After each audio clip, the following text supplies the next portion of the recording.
This is your host, Dean Kernut, and welcome to the 100th episode of the Alpha Exchange. Over the next hour, we'll do a podcast retrospective, looking back at some of the themes and insights shared over the past 4 years. First, I want to thank you for listening. We've been fortunate to attract a substantial audience of accomplished professionals, and that's really the result of the quality of our guests.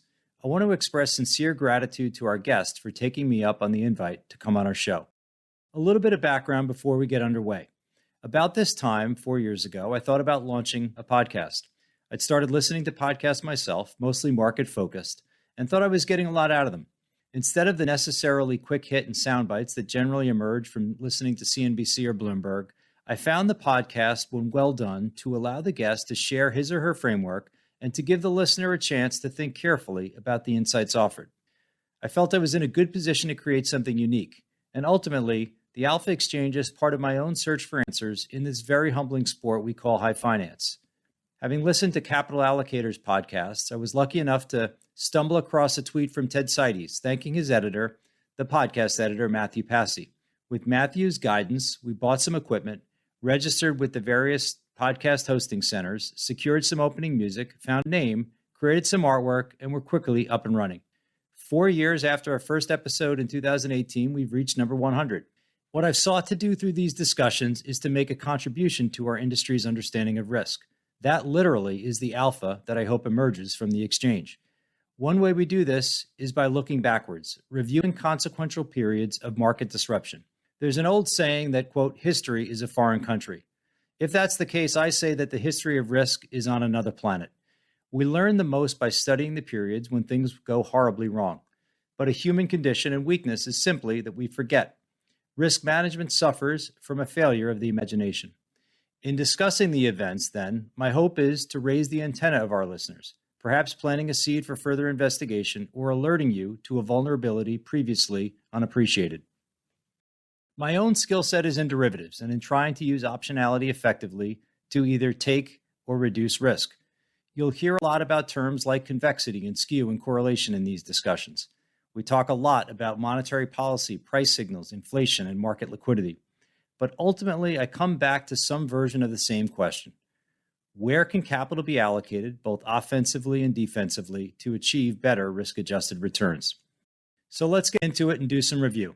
Along the way, as we survey some of the insights from our guests, I'll seek to tie things cohesively together. We got off the ground quickly in November of 18 with Chris Cole of Artemis Capital. I've gotten a lot out of Chris's framework for the ecosystem of short volatility in markets. We were fresh off the XIV event from Feb 18, something that remains one of the most spectacular product implosions in modern markets.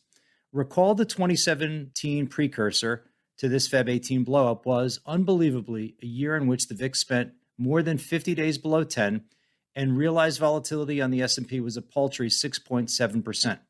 It was a year in which the Sharpe ratio of every short vol strategy was unsustainably high.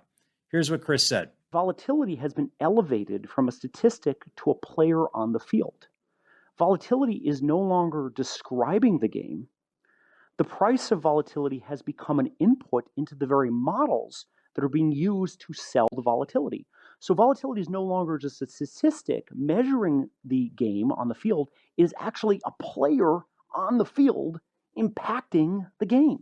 Much more on this to come back to along the way, as a consistent theme throughout the podcast discussions is the interaction between market prices and the incentive structure those prices impose on investors.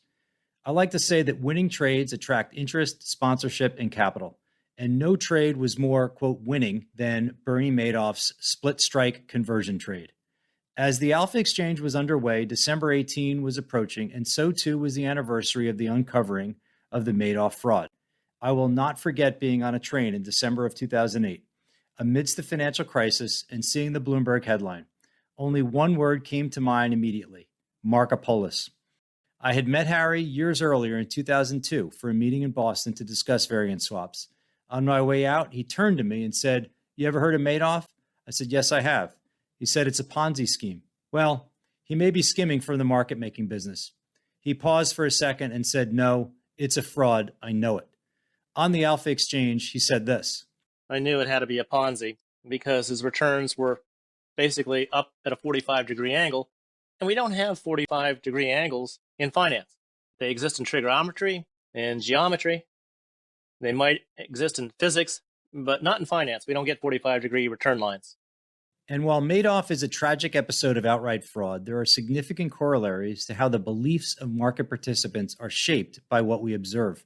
In fact, there's a story about a hedge fund manager being in the back of an Uber and receiving a stock tip from the driver on this great new company called the XIV, making strong returns in 2017. The hedge fund manager, alarmed, said, "Mate, that's not a company. It doesn't have people or earnings. It's a computer program." This VIX ETN blowup was fascinating in so many ways, and the manner in which carry trades can sow the seeds of their own demise is certainly relevant here. Mike Green, the chief strategist at Simplify Asset Management, said this. I think the size of XIV and related strategies had grown to a point that the analysis I was doing as I constructed my trades around that event, I actually was referencing back, and I literally went back and read Paul Tudor Jones' letters to investors as he was predicting the crash of 87. He was extremely focused on market structure. Right? He was very focused on the nascent liquidity of the futures markets and the evolution of this thing called portfolio insurance, and how under certain conditions that had a reasonably high probability of occurring, that the demand for the liquidity from the futures market was going to overwhelm the available supply.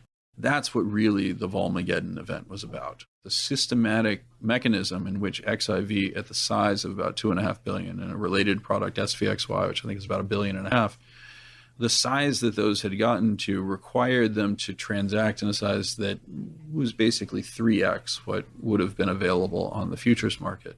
For me, volatility has always been the most anti-fragile, but also the most reflexive asset class. And in talking with many folks during the low vol period of 2017, it was clear that the carry being generated by being short vol was really difficult to walk away from, even after acknowledging concerns of how low the VIX was. Veneer Bhansali, founder and CIO of Longtail Alpha, put it this way. So there's a lot of suppliers of insurance, and this will tie very well into our volatility discussion in a second.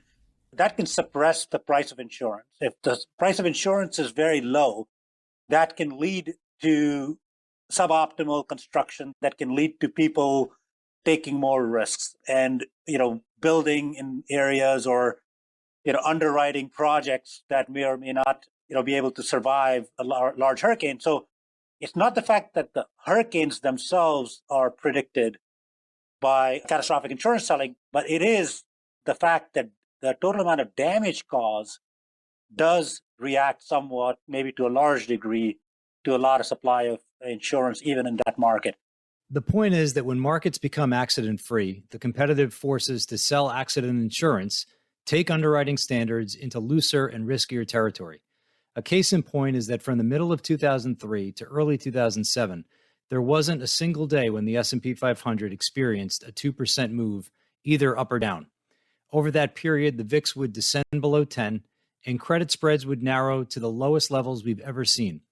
Reflecting on these skinny levels of pre-crisis risk premia, John Hayvice, the founder of DGV Solutions, said this. We spent a lot of time looking at the highly leveraged financials, and some of it was a product of self-preservation. You look at your counterparties, and at the same time, the credit protection got cheaper and cheaper. So I remember we would buy huge amounts of Citigroup subordinated protection for 10 basis points a year. You could buy $100 million of protection, and it wouldn't cost you very much to carry. And we bought a lot of that. The policymaker misread of these diminutive option prices in late 2006 was epic. Central bankers and IMF types believed they'd conquered the business cycle, facilitated by bona fide financial innovation, and brought with it the great moderation. Tim Geithner, then president of the New York Fed, said this in 2006. The changes now underway are most dramatic in the rapid growth in instruments for risk transfer and risk management, the increased role played by non-bank financial institutions in capital markets around the world, and the much greater integration of national financial systems. These developments provide substantial benefits to the financial system. Financial institutions are able to measure and manage risk much more effectively. Risks are spread more widely across a more diverse group of financial intermediaries within and across country.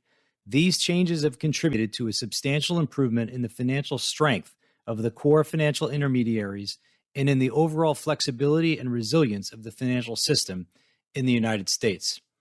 This sounds powerful, but the causality was all wrong. Low readings on risk spreads and implied vol resulted from the overwhelming supply of volatility in all its forms into a market that had remained accident-free for too long. In reflecting on the setup going into the GFC, Ben Melkman, the founder and CIO of Light Sky Macro, said this. So I think on the first one, by definition, there's a survivorship bias, as in subprime insurance, general credit protection in that period, 05, 06, 07, was unbelievably cheap due to the amount of leverage being put into the system, financial engineering at that time. And almost by definition, there has never been as extreme a trade since in terms of what was the cost of that insurance to what was the payout. It's so fascinating to look back on the financial crisis because of how incongruous and low the price of risk was relative to the actual risks that were building system-wide. The very same factors that were causing vol to clear at such low levels were the same factors contributing to systemic risk. These risks were, quote, highly quantified by models with strange names like Gaussian copula. I can recall my own time running derivative sales at a bank in 2006, visiting the London office and waiting for the desk's credit derivative Greeks to be recalculated. 45 minutes later, we had an idea as to what the risks were 45 minutes ago. Modeling is another theme throughout the Alpha Exchange discussions. The language of Black-Scholes is everywhere in modern markets. So too is the concept of value at risk. In order for both of these to work, we need two things. First, we need the market to work. In the world of modeling, liquidity is assumed to be always there. It's obviously not the case. My portfolio is more liquid than I thought it was, said no one amidst a market vol event. Second, our assumptions about the behavior of asset price movements needs to bear resemblance to the real thing. Here's how Rob Bogutsky, global head of trading at Galaxy Digital, put it. In economics, we try to apply the forces of nature to economics, and we try to apply the laws that we think truly exist. But those laws break down when you're dealing with things like human behavior, you're dealing with the dynamic of risk and greed exchanging places in people's minds. And as the old adage goes, a bachelor's degree in crowd psychology at certain points is worth far more than a PhD in economics. Perhaps the largest modeling blunder of all time was the LTCM debacle. The rigorous stress testing exercises run by this most highly qualified team patently underestimated the risks, mostly because they failed to account for their own enormous presence and all of the copycat capital that went the same way. A favorite quote of mine comes from Victor Hagani, one of Long-Term Capital's partners. In the aftermath of the portfolio's demise, he said this: "The hurricane is not more or less likely to hit because more hurricane insurance has been written. In the financial markets, this is not true. The more people write financial insurance, the more likely it is that a disaster will happen because the people who know you have sold the insurance can make it happen. So you have to monitor what other people are doing." I asked Victor to reflect on this during an Alpha Exchange podcast. This is what he said. I think that the prices of all financial assets have this sort of feedback loops that you get with people extrapolating out into the future, recent performance, people hitting stop losses. So the market goes down and that causes it to go down further. So I guess in some ways, what's interesting is not that it's interesting that the feedback loops exist. And more specifically, even the feedback loops exist in a way that tends to create momentum in different things. And related more specifically to the LTCM experience, I think that one of the observations that have come following that is that sort of the more closely related two things are, then I think that the more fat-tailed is the risk that you get out of them. I covered LTCM back in the mid-90s, doing my share of long-dated equity vol, risk arb financing, and European switch trades like Royal Dutch Shell and Unilever. One of the favorite trades was what we called the flexible equity swap, which packaged a Delta One long-short swap with an option written by LTCM to be put into more of the same long-short swap at a out-of-the-money strike price. One can imagine a scenario in which the dealer's own hedging activity mutes the same spread volatility that they need in order to monetize the option, especially at the sizes that LTCM was transacting in. The LTCM unwind was personally very formative for me. Once set in motion, the size of the portfolio and the nature of the risks within it made it impossible to successfully unwind. The liquidity available in the market relative to what needed to be put through the market were miles apart. Ultimately, this is a solid starting point to understand how vol events materialize. The market realizes that the state of the world it thought was correct is actually unsustainable. The position that built up as a function of that worldview, especially when leverage is involved, gets forcibly unwound. Many will recall from books on LTCM, like When Genius Failed, that the first tremor experienced by the portfolio was in 1997 at the onset of the Asian financial crisis, another fascinating risk episode in which overwhelming capital flows suppressed the price of risk and served as an enabler. Here's what Mike Novogratz, the founder of Galaxy Digital, said about the Asian financial crisis. The thing about the Asian crisis that we learned was that when leverage gets built up in a giant way and it unwinds, if it gets beyond the first fire break, it unwinds at a pace that it wants to. And so you have this fantastic deleveraging, ugly, brutal deleveraging that destroys value and way overdoes things. And so if you look at the Indonesian rupiah, there were tons and tons of Japanese banks that had lent to Indonesian corporates against that dollar peg. So everyone had borrowed in dollars, and when all of a sudden their local currency started depreciating, they had to pay much more expensive dollars back, and they couldn't do it. They had these huge wipeouts. Often the banks took the brunt of the losses. Banks then get recapitalized by their home sovereign central banks. So that was a lesson I learned.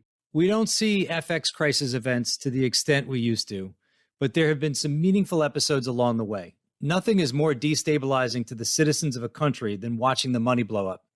Tanya Reif, a PhD in economics and the founder of Senda Capital, said this. I think the classical scenario for an emerging market that would experience one of these big currency crises, you would have an emerging market that had a fixed exchange rate or a peg, a crawling peg or something of the sort. And they were conducting at the same time very loose fiscal and monetary policy. So over time, what that ended up meaning is that the economy was overstimulated, and that would actually mean that the current account started widening and the exchange rate, the real exchange rate, became overvalued, so that the country was no longer that competitive, so their exports were not growing as fast as their imports are growing. And the growth was very dependent in external financing to come and sustain that current account. When these crisis events are large enough, they require government and policy action. How else to arrest the market from a state of contagion? Financial firefighting is a lot of things. Having the tools, the capital, and the will to overwhelm the flames are all requirements. What are the trade-offs in doing too much or too little? Eric Peters, founder of One River Asset Management, shared this during a podcast episode. I think the 90s was that period where you had these crises and you had everyone begin to adopt reasonably similar responses, and they became more and more powerful through time. And I think policymakers were probably believing that they were becoming more intelligent about how to manage markets. The playbook Eric refers to seems to be some version of policymakers using public capital to allow the market to exit bad positions below cost. Financial firefighting came to be about selling vol for free to the market in an effort to restore market functioning. The scorecard of whether the crisis response was working has simply been an affirmative answer to the question, is vol going down? John Succo, who ran long vol fund Vices Capital, put it this way. Volatility is kind of like the antithesis of liquidity. So volatility goes down as liquidity comes into the market. And when a crash happens, liquidity gets yanked out of the market, correlations go straight up, and markets go down, and volatility goes sky high because everybody's trying to get out at the same time. Because basically, with debt creation and low volatility, people take too much risk. So they buy way too many risky assets. These periods of risk on and risk off tend to be curious cousins. Beware the quiet is a mantra for the Minsky-minded risk manager. A powerful quote from Hyman Minsky was that, quote, stability leads to instability. The more stable things become and the longer things are stable, the more unstable they will be when the crisis hits. In a similar and perhaps more philosophical light, Minsky also said that, quote, success breeds a disregard for the possibility of failure. In this short sentence, we glean so much about how our tendencies create market vulnerabilities. In this, we see LTCM, we see the tech bubble, the XIV event, and the breakdown of the 60-40 portfolio. Our policymakers suffer from this same shortcoming, badly missing the tidal wave of systemic risk building in 2006 and early 2007, and more recently failing to appreciate the non-transitory nature of inflation. As I engaged guests on the Alpha Exchange on their risk management frameworks, I sought to solicit their bird's eye view on various crisis events. With respect to the big ones, nothing compares, at least on a one-day basis, to the 1987 stock market crash. Several of our guests were there for it. Few events compare to the liquidity vacuum that was the 87 crash. In many ways, this is the original and the most violent episode in which the collective actions of price-agnostic agents, the portfolio insurers, created a giant supply-demand imbalance. About October 19th, 1987, Dave Rogers, the founder of JD Capital Management, said this. One of the most interesting things about that whole event is that it really introduced skew to the world. No one really understood option pricing. There was a model, of course, Black-Scholes and other models, but no one really understood how they were fully being applied or how you could apply them. No one really understood what the concept of using different volatilities for different strikes or for different maturities, for that matter. As Dave points to, it took the materialization of a seminal, dangerous event in markets to inform participants about the real-world probabilities of tail events and how they were very different from the statistical probability implied by the normal distribution. Scott Ladner, the CIO of Horizon Funds, said this. The standard Black-Scholes thing of continuous prices, that doesn't work with biotech stocks. It didn't work in the late 90s with internet stocks because things just gapped. And discontinuity prices was the norm, not the exception. And so models that assume that there were continuous prices were going to give you bad Greeks. They're going to give you bad risk numbers. And so there's a little bit of art that goes into managing portfolios like that as well. And just some healthy skepticism about the math. We don't deal in, as much as kind of the math would make you think, we don't deal in natural sciences here. We deal in, these are not natural laws. These things are not immutable and the world can change. As Scott says, these models may be well constructed and are a good starting point for valuation, but they are not immutable. He says, quote, the world can change. And there's a number of directions I want to take this and bring in some conversations with other Alpha Exchange guests. First, on this notion of change, Rick Bookstaber, founder of Fabric IQ, said this. In each event that you mentioned, the market post that event was different than it was before that event for two reasons. One is the market's changed, in part because of regulation, in part because new instruments came about to try to buttress people against that similar event, and also because people learn from experience. So we're not going to have another 2008. We may have really bad things happen, but it's not going to be that again. The playbook seems to be, we have a crisis event, we learn something new, regulatory or central bank action is taken, the incentive structure for investors is altered, a new set of risk prices emerges, and we move forward. There is a learning experience that comes through time. It's very different from what happens in physical sciences. One of the observations worth discussion is the entanglement of central banks and markets. In 1987, a seismic market crash brought about Fed easing and a prosaic statement about being ready to support market functioning. 11 years later, as the LTCM portfolio imploded, the New York Fed brokered a sale in which the hedge funds counterparties supplied backstop capital. 11 years after that, in 2009, the Fed began purchasing Treasury securities, launching a near semi-permanent policy of QE. And 11 years later, in 2020, the Fed did QE in, quote, an amount as necessary, and brought in corporate bond QE, buying its first corporate bonds.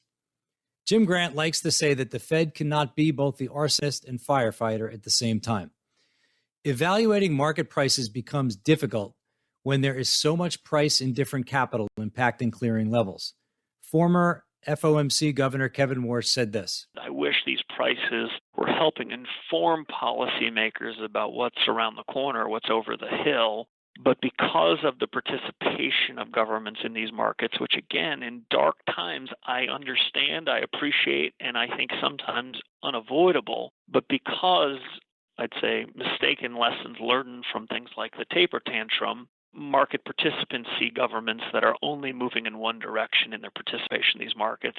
So markets, I think, are, instead of using these prices or being informed by these prices and telling us something about secular stagnation or growth or inflation. Kevin's cautionary tales here on the degree to which the Fed and other central banks have become such powerful forces in markets is a subset of a broader discussion.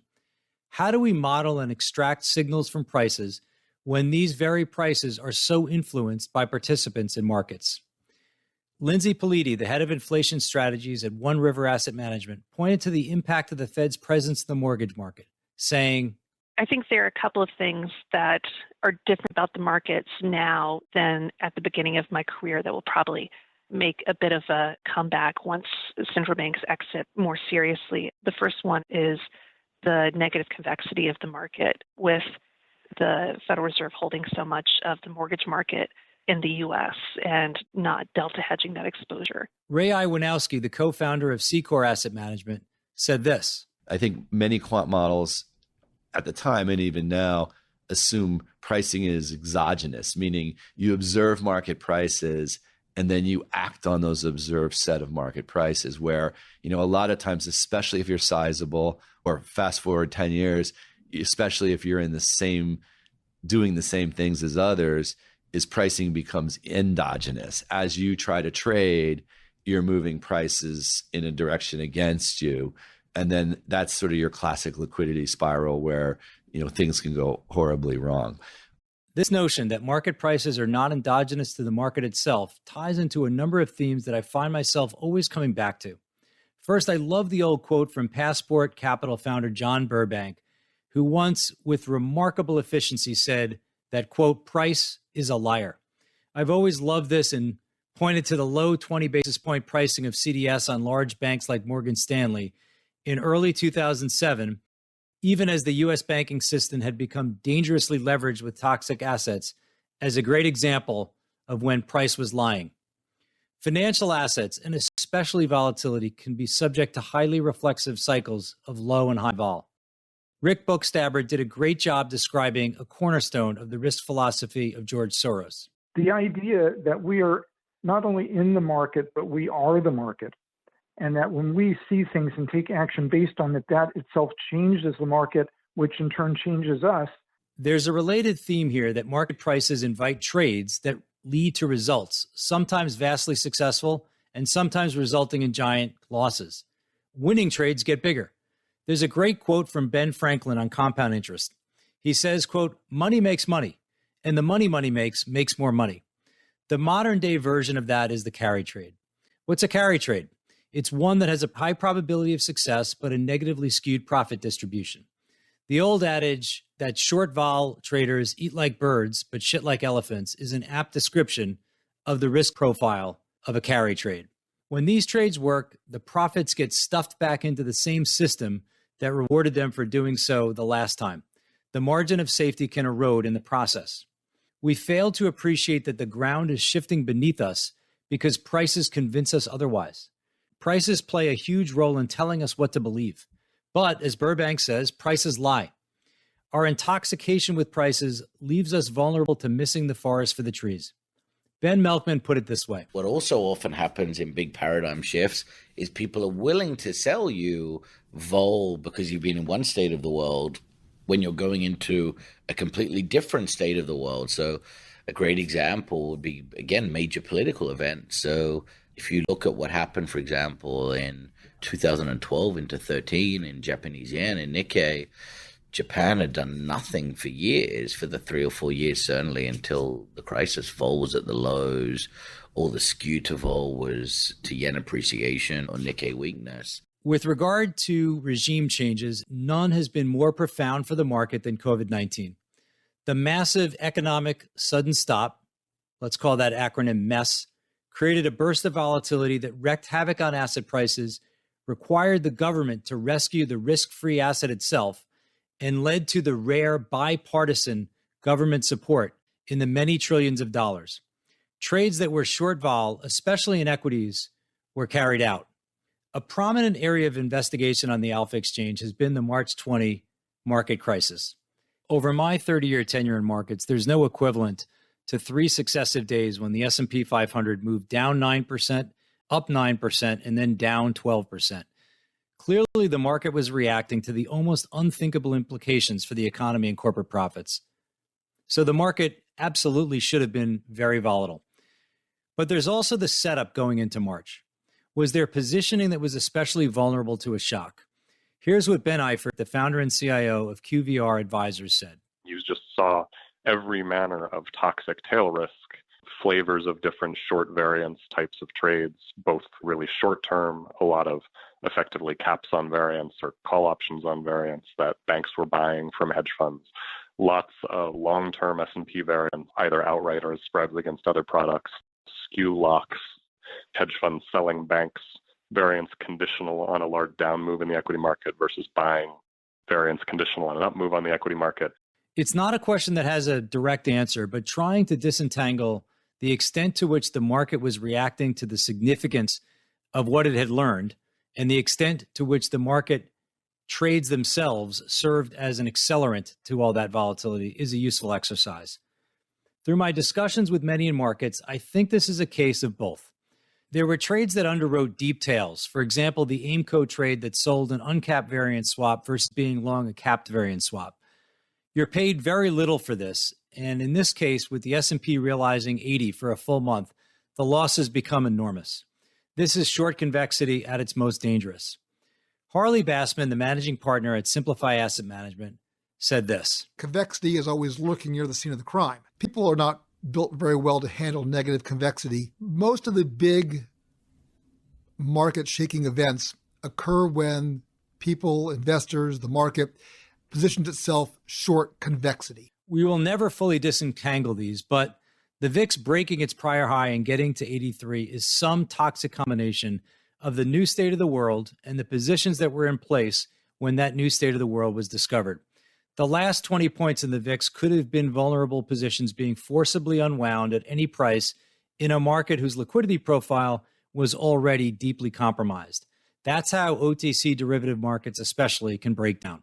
There's a great deal of analysis these days on the vol profile of the market. I take issue with a lot of it, not on its economic underpinnings or logic. We're drawn to uncovering the hedging impact of vol traders because these hedges are done with no attention to price. These are mechanical flows that could conceivably mute or accelerate price moves. The underlying idea is a good one, but the analysis is woefully short on the degree of information we have versus what we truly need. To review, when a vol trader is short vol, his or her hedging activity can serve to accelerate moves already in an asset. The vol trader short a put must sell into a falling market in order to get back to delta neutral. Put enough short vol exposure on the books of those who do this kind of delta hedging, and you might see large moves in the underlying. Again, as Harley Bassman told us, convexity is often at the scene of the crime. The logic is sound, but the exercise needs much more data in order to have teeth. With this in mind, a few of the Alpha Exchange guests have been experts on the vast market for complex derivatives embedded in retail structured products. As Natalie Guillot, the head of sales for the Americas at BNP, told us, dealers actually find themselves getting longer vol as markets fall. She said this. So when the dealer actually issued the autocallable note, they are long Vega, and they become longer Vega as the underlying falls. So until we hit what I mentioned earlier, the peak Vega, the dealers have to sell volatility to hedge their Vega exposure.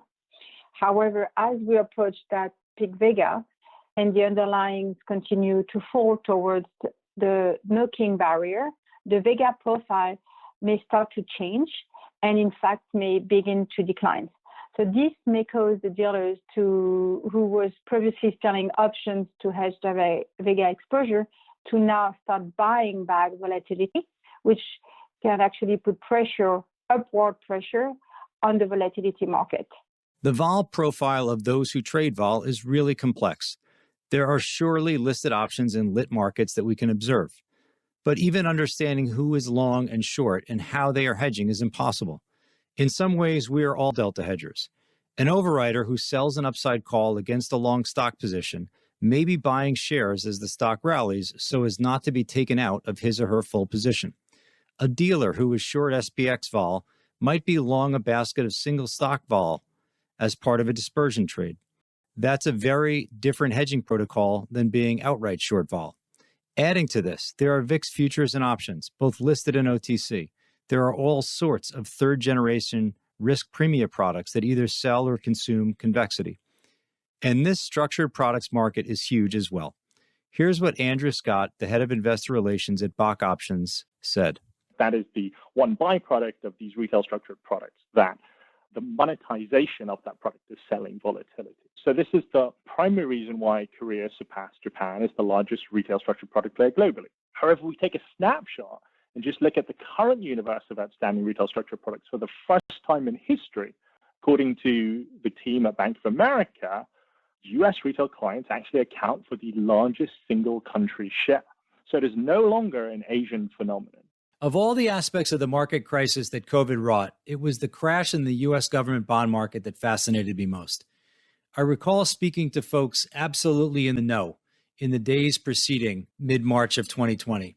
And the message was simply that the U.S. Treasury market and the investors that comprised the market was out of the incremental dollar needed to buy an additional bond.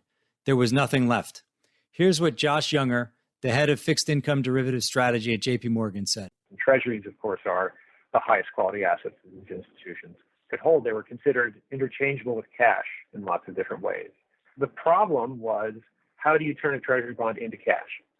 And you do that by selling it, but you don't sell it directly to another end user, and especially if there aren't necessarily other end users, because there's a broader draw, a broader desire to build liquidity as opposed to hold it in term securities. And so you go to your dealer and you say, I'd like to sell this bond, and they're presumably going to be the buyer to the sellers. The problem that creates is most of the flow is intermediated by other banks. And so banks facing liquidity squeeze were unable to effectively monetize their treasuries because those treasury bonds were being sold to other banks, and that implicates the too big to fail regulation. We might categorize risk-off events by their causality and in the correlation of stock and bond prices. In the classic event, risk assets get hit and duration rallies on a flight to safety. In the taper risk-off, it is higher yields in the risk-free bond market that catalyzes the sell-off in risk assets. And in the third, which I call liquidation, stock and bond prices crash together. Peter Van Duyewert, the head of portfolio solutions at Man Group, said this. When you take the 60-40 portfolio and you keep the 40 relatively stable, you can survive a little bit of panic in equities. But I think what we saw in March, where bonds started to sell off aggressively, taking down gold and taking down almost every defensive asset, including big move in dollar yen, the things you had relied upon working suddenly stopped working. So the Fed did all of us a big favor by quickly stabilizing the 40 side of everyone's 60-40 portfolios. It allowed you to get out of this panic liquidity universe where everyone was selling every asset to raise cash. The speed of the 2020 crisis was really without precedent, and that includes 2008. With some irony, the GFC and the rescue facilities conjured up as it was unfolding likely prevented the 2020 asset price crackup from becoming even worse. The Fed drew upon the GFC playbook, implementing the same alphabet soup we remember from the crisis, including the primary dealer credit facility, the commercial paper funding facility, the money market mutual funding facility, term asset-backed securities loan facility, and others. Of course, the Fed did QE as well, this time adding both CMBS, certain credit ETFs, and corporate bonds to its purchases. About this crisis period, Colin Lancaster, global head of macro at Schoenfeld Advisors, said this. What was really amazing about that period is that an episode that may have taken 14 or so months to play out in ordinary course occurred in 3 weeks. So every day was a new record-setting day in terms of how products were gapping against one another and how vol was spiking. And that was just such a fascinating period to me because it was just so unprecedented in terms of how violent and how quick that it all took place. Clearly, the Fed was aiming to restore market functioning and liquidity. Over the summer of 2020, former head of the Reserve Bank of India, Raghuram Rajan, was a guest on our podcast. I asked Raghu to reflect back on the Fed's intervention. He said this. In some ways, the Fed bought us time. Question is, having done that, at what point do you stop? And of course, what kinds of incentives have you created for the future? And both are extremely important. You don't want a full-fledged panic in financial markets. But over time, you have to ask, okay, I've stabilized, but is stabilization the right thing? So as soon as you ask the question about stability versus change, you have to ask, am I doing too much? Clearly, a shock of this magnitude is going to require the kitchen sink approach. It's easy to be an armchair quarterback in judging the Fed. Better instead to focus attention on the state of the world post-COVID. What set of prices, both on an absolute and relative basis, emerged in the aftermath? Incredibly, by June of 2020, the QQQ had recovered from the drawdown. And for all of 2020, this index returned an astounding 48%. In early 2021, Erin Brown, the head of asset allocation at PIMCO, shared her views on the go-forward prospects for tech. With respect to sectors like tech, which are long-duration assets, I think you have to separate spec tech versus sort of higher quality tech investments. But I would not be long duration equities right now, particularly spec tech. I think that, as duration continues to sell off, clearly those equities that are more exposed or more long duration are going to underperform. And, certainly given the starting point for valuations for those assets, they, have room for potential further downside, which can be pretty considerable for certain names. The duration profile of the stock market became an important post-COVID theme. In 2020, alongside the remarkable returns for tech, the TLT also returned 18%. It's nirvana for a portfolio that combines stocks and bonds. But many were skeptical. Conversations with Alpha Exchange guests focus a good deal on the correlation regime change that was afoot between stocks and bonds. David Anderson, co-founder of Convexitas, offered this. We're not really here to make a call on the correlation of stocks and bonds. But it seems to us like the risk is certainly pointed in the direction of it being a real problem, portfolio construction standpoint. And as we look across the more extreme months, we've had a bunch of them recently that would tend to corroborate that. So this is a risk you ought to think of and that you ought to start to consider. The risk that your bonds are not going to be the ballast that you kind of learned that they would be as an undergraduate. While timing is everything, light exotic trades embedding a stock-bond correlation assumption capitalized on one of the most severe drawdowns in the 60/40 portfolio on record. Identifying such trade, Puneet Kohli of Hoop shared this. You want to be short some equities, short some bonds, and long volatility as central banks pull the liquidity out of the market. You can combine all three of those calls into one structure, which is an equity put contingent on rates higher. So that gets you short equities, it gets you short bonds, and it also is long vol. Now it plays the correlation between equities and fixed income. Post-March of 2020, so much has happened in markets. Front-month crude futures plummeted to a momentary but unthinkable price of negative 35 in April of 2020. In 2022, they reached 120. The German 10-year yielded as low as negative 85 basis points in 2020, and most recently yielded north of 2%. Inflation, dormant for decades in the U.S., is suddenly a huge thing. Year-over-year CPI is the highest in 40 years. And on what might become known as Black Friday, September 23rd of 2022, the UK bond market and British pound simultaneously experienced what many might consider a crash event, buckling to an unsustainable mix of inflation, fiscal policy, and the market's demand for risk premium. Market prices are a lot of things. They're driven by valuation, by expectations, and increasingly by flows in which a stampede of buying or selling generates shocking volatility. In the process, prices can become weaponized. They force investors into action, both in playing offense and defense. With this in mind, who can forget the meme stock risk event? In 1 week, in late Jan 2021, GameStop went from 40 to 350. Its 1 month implied volatility went to 540%. The behavior of GME and other stocks like AMC in early 2021 introduced a new convexity and vulnerability in markets, the upcrash. Here's what Ben Eifert shared on this unique event. The first thing that you can say with a lot of confidence is that certainly in any smaller cap, less liquid single stock equity, you have to think that the right tail just stays relatively bid, that there's much more smile than there might have been a year or two ago relative to just pure skew, right? Because I think this kind of move has reminded people that actually, if anything, if you were to compare a long equity position and a short equity position, right, a long equity position is somehow inherently long gamma and a short equity position is somehow inherently short gamma. Let's take a quick look at the numbers. For the month of January 2021, GME realized a shocking 611% on the subset of days when the stock increased. The hedging implications that result from this asset price behavior are significant. Positively reinforcing vol and price spirals are dangerous. One of my favorite quotes is from George Soros, who once said, quote, "When I see a bubble forming, I rush in to buy it." Here, we see the playbook from the Wall Street Bets community on Reddit, drawn directly from that of one of history's most talented investors. The GME event, as I call it, culminated with the VIX reaching 37 on January 27th of 2021. Incredibly, on this same day, 10-day realized vol in the S&P was half this level. This giant premium of implied to realized illustrated how much demand there was for insurance at any price.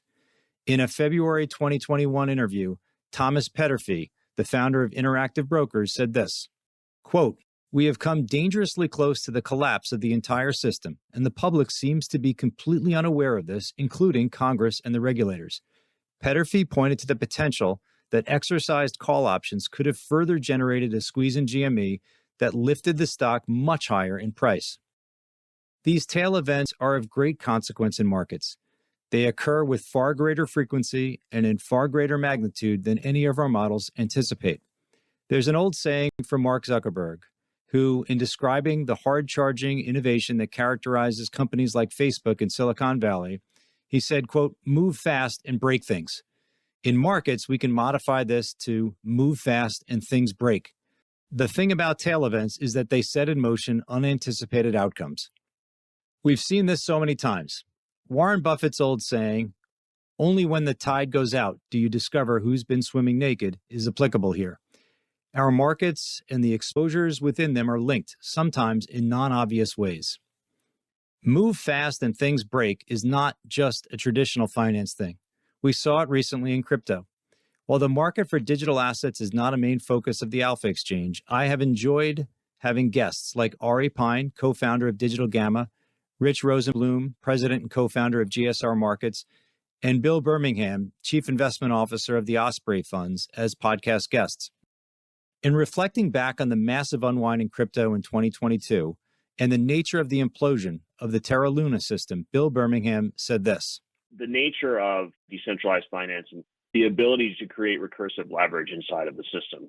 And that basically means, very simply, is that you are allowed to borrow in crypto as long as you post collateral, in many cases over collateral, but then you are also able to use what you borrow in some cases, or use what you generate from your borrowing to create collateral for another loan. And then it just becomes recursive in the sense that you just create more and more loans until you've fully maxed out your collateral ability. So what we saw over these last few months were players essentially using that setup to create very large leverage and highly concentrated positions in the system. And when the overall macro bubble burst and liquidity started to be drained from the system, then all of these recursive loans fell back on each other. And that's what exacerbated the volatility and certainly pushed the drawdown to these extreme levels that we've seen so far. I found Bill's assessment here particularly fascinating. The idea of Bitcoin serving as this, quote, bearer asset that permitted any creditor to treat it as good collateral, no questions asked, is very different from what we do in traditional finance. The first question a bank will ask a mortgage applicant is, where did you get the money for the down payment? Not so in crypto, and thus the recursive leverage that Bill referred to. Aspects of traditional finance may be slow, and some of the payment systems may be antiquated. While the human tendency is to embrace technology and strive for greater efficiency, it's not obvious how to get there. Some ideas, like the algo stablecoin, are just patently bad. The fact that they even got up and running speaks again to the power of reflexivity. Someone, let's just assume it was Mark Twain, once said, price is the only fundamental. In the case of Terra Luna, none of this construct would have been conceivable without the billions of dollars of paper wealth that investors assigned the project. Over the first 100 episodes of the Alpha Exchange, markets and the world have experienced a tremendous amount of change. Above all, the world's central banks have gone from managing their inflation mandates from below to fighting from well above target. This has had profound impact on correlations, on the efficacy of the 60/40 portfolio, on liquidity, on asset class performance, and of course, on market volatility. Markets are complex and humbling. My hope in hosting this podcast has been to play some role in contributing to our collective understanding of risk. Again, I am sincerely grateful to our guests for sharing their expertise and perspectives, and I thank you for listening. I hope you have enjoyed our retrospective episode number 100 of the Alpha Exchange. Please keep the feedback coming, and I wish you the best. You've been listening to the Alpha Exchange. If you've enjoyed the show, please do tell a friend. And before we leave, I wanted to invite you to drop us some feedback. As we aim to utilize these conversations to contribute to the investment community's understanding of risk, your input is valuable and provides direction on where we should focus. Please email us at feedback@alphaexchangepodcast.com. Thanks again, and catch you next time.